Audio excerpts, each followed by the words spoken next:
Bom, iniciando mais uma semana aqui no Brasil, o Covid não deixa de estar no foco do noticiário. Brasil aí está no foco mundial com o aumento do número de mortes, e nos Estados Unidos os holofotes também estão por lá por conta do processo de reabertura das economias e o aumento também do número de mortes. Então, os investidores não deixam de monitorar esse noticiário e também de reagir.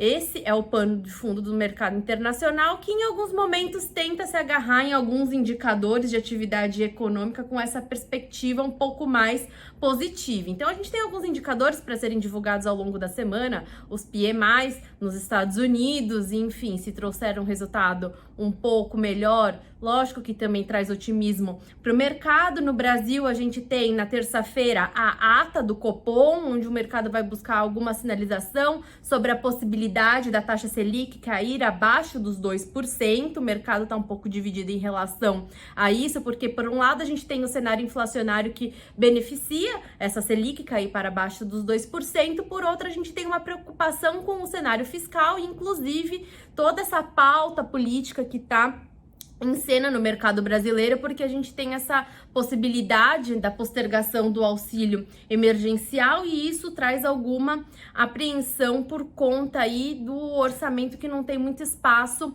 no Brasil. Então a gente travado, né? Exatamente. Já tá meio que no limite. A gente tem que ficar de olho nesse noticiário e na quinta-feira a gente tem o relatório trimestral de inflação que também traz um pouco mais de detalhes sobre as projeções do Banco Central. Então esse é o foco no Brasil em termos de agenda de indicadores, e tem uma notícia positiva, que pode ser positiva para a Bolsa, que é a votação do marco regulatório. Do marco regulatório do setor de saneamento. Exatamente, tem essa votação prevista para quarta-feira no Senado. Exatamente, é uma expectativa bastante grande, né?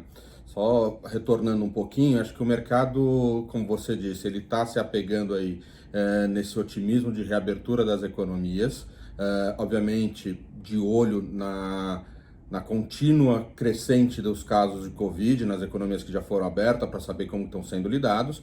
E aqui, olhando para o nosso quintal, né, no Brasil, a gente tem agora um patamar de juros bastante baixo.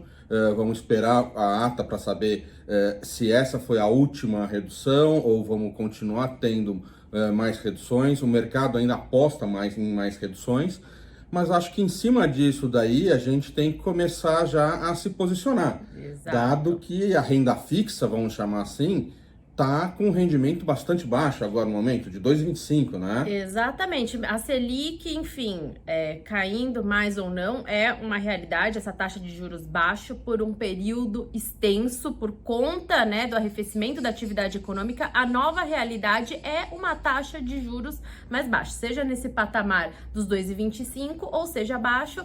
Quem estava acostumado a sentar em cima dos títulos do Tesouro e esperar o rendimento, agora não tem mais esse conforto e precisa buscar alternativas. E quando a gente fala de renda fixa, a gente tem que lembrar também que não tem só os títulos do Tesouro, a gente tem títulos do mercado privado, a gente tem CDBs. A gente tem uma gama bastante grande, né? Então, como a gente estava acostumado com aquele patamar de juros alto que nos deixava numa situação confortável quanto ao investimento, confortável no sentido, a taxa de juros era extremamente alta, então você tinha um rendimento que nos iludia achando que estava realmente rendendo o dinheiro positivamente, mas você tinha inflação junto. Tá? Agora, com inflação bastante baixa, um juros bem deprimido, com possibilidade de recuo mais. Então, aquela fase dos rentistas chegou ao fim. E agora a gente começa a ter que buscar algumas novas oportunidades de investimento, até mesmo na renda fixa.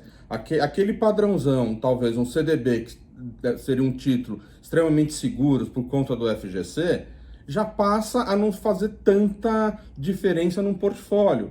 Você já começa até na própria renda fixa a ter que buscar títulos que tenham um pouquinho mais de risco, um coeficiente de risco maior, indo talvez para alguns títulos privados, alguns até mesmo títulos do governo de maturidade, vencimentos maiores, que vão ter prazos mais extensos, mas tem um risco também maior embutido aí dentro. E até mesmo pensar, como a gente já vem falando, em estar aumentando gradativamente a tua porção de renda variável no teu portfólio. Isso que eu queria te perguntar, para quem está pensando em ingressar nesse mercado e ainda não sabe muito bem como, qual é a estratégia para esse investidor que pretende, né, iniciar no mercado de renda variável? Ele tem um portfólio, quantos por cento ele experimenta, em que tipo de empresa? Então, eu acho que tem algumas formas de começar a se aventurar no mercado de renda variável. Acho que talvez o primeiro produto seja os fundos de ações, dado justamente que ele vai estar contratando o gestor, que vai fazer a gestão daquele fundo, e ele vai participar dessas movimentações. Depois disso, a gente começa a ir diretamente para os investimentos em ação, podendo utilizar da seleção de ações, ou até mesmo comprar os ETFs, que são os índices de ações que são negociados na bolsa, o índice Bovespa, o índice de financials, o índice de small caps. É uma cesta de ações, é um índice que se negocia na bolsa. Você compra setores, é isso? Você compra o setor, você compra o índice, tá? Também vale lembrar que com os juros a 2,25, tem uma classe de ações que costuma pagar dividendos bastante atrativos, que agora elas vão se tornar, né? Estou vendo que elas estão se tornando um grande... as ações que vão se beneficiar bastante nesse momento, porque você tem empresas que pagam 4% de dividendo ao ano, contra um juros de 2,25 já é muito superior. Então, de certa forma, você tendo a posição nessa ação, você vai ter indiretamente esse rendimento. Mas vamos lembrar, é ação, é renda variável. O preço da ação está sujeito às oscilações macroeconômicas e microeconômicas. Então, ela pode tanto oscilar positivamente, negativamente. Tem que estar sempre acompanhando a ação. Se você optar por fazer uma seleção de ações, é bom estar sempre acompanhando como que vai estar o noticiário dessas ações, a performance dessas ações, para poder estar se movimentando, né? Exatamente, então, porque o susto da renda variável, principalmente, né, para pessoa física que está ingressando agora nesse mercado, e aí costuma ter muito aquele erro, né? No momento de baixa, a pessoa fala, poxa, perdi todo o meu dinheiro, vai lá e se desfaz daquela ação. Aí a ação começa a apreciar, fala, nossa, isso daí tá rendendo bastante. Aí vai lá e compra a ação na alta. Então, assim, é um jogo de paciência, né? Uma maturidade que você vai criando e tem que ter, assim, um pouco de paciência. Por isso que também o trabalho aqui na Veda, a gente tem uma mesa de renda variável, o Molita é o head dessa mesa de renda variável. Então, a gente tem aí um time muito capacitado para explicar para os nossos clientes, né, o funcionamento desse mercado e entender um pouco melhor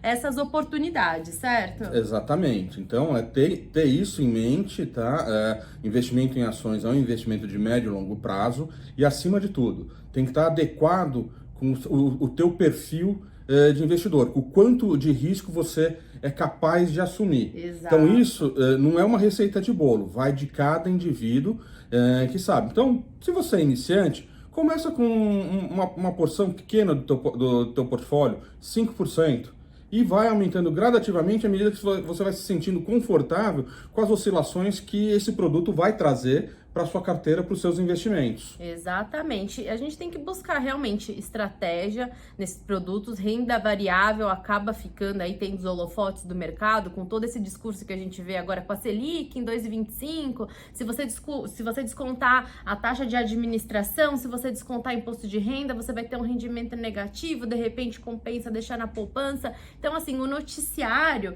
ele acaba até assustando um pouco o investidor, por isso que é interessante você sempre consultar o seu assessor, porque mesmo dentro do mundo da renda fixa existem algumas alternativas, às vezes exige um prazo de maturação um pouco maior para você ter aí um prêmio mais elevado, como o Rodrigo Moliterno comentou, dentro dos títulos do Tesouro, às vezes um pré-fixado com um vencimento mais extenso, você acaba conseguindo se adequar, e rendimento maior, você tem essa oportunidade na bolsa, mas tem que ter também aí a paciência por conta dessas oscilações do mercado. E a gente está ainda num momento de muitas incertezas, a gente deve ver aí muita volatilidade no mercado. Lembrando que o nosso risco político ainda é bastante alto, exatamente, né? A gente deve ver muita volatilidade, a gente tem aí agora a prisão do Queiroz, a gente tem um caso envolvendo a família do Bolsonaro, então, assim, isso pode trazer alguma volatilidade dependendo dos desdobramentos, e a gente sabe que a leitura é: risco político interfere no Congresso e na aprovação das reformas econômicas e de tudo que é necessário aí para o equilíbrio das contas fiscais. Então a gente fica vulnerável porque muitas das coisas passam pelo Congresso. Então isso tende a travar quando esse risco político fica mais elevado. Então por isso toda essa apreensão. Então vamos acompanhar novamente, é uma semana que a gente tem que acompanhar esses desdobramentos agora em relação a esse caso do Queiroz. Também tem a investigação envolvendo fake news, então a gente tem uma série de fatores para serem acompanhados no cenário doméstico, fora a questão do Covid. Então, parcimônia, cautela, né? Calma, porque ainda estamos num momento de muita volatilidade. Exatamente. Boa semana a todos e bons negócios. Boa semana.